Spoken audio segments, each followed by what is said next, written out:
මාත්තුමාගේ සුදු සුවිශේෂයෙන් උපුටාගත් කොටසකි. ඉන්පසු ඔවුහු කපර්නාඋමට පැමිණියහ.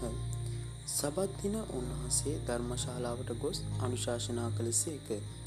උන්වහන්සේ අනුශාසනාව ගැන ඔවුහු විස්මිත වූහ.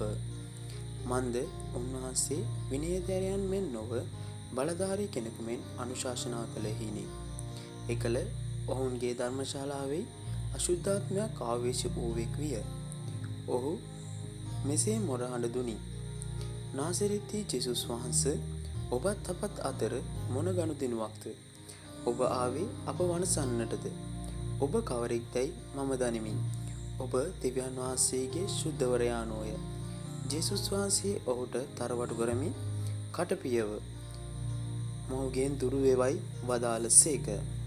එවිට අශුද්ධාත්මය රෝගියා වේගයෙන් සලිත කොට මා හඬින් මොරගසමින් ඔහු කෙරෙන් දුරුවිය.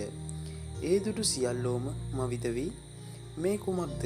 අලුත් ධර්මයකි. මෙතුමානෝ බලධාරී කෙනෙකු මෙන් උගන්වති. මුන්වහන්සේ අනදෙන විට අශුද්ධාත්ම වුවද කීකරු වෙති කීහ.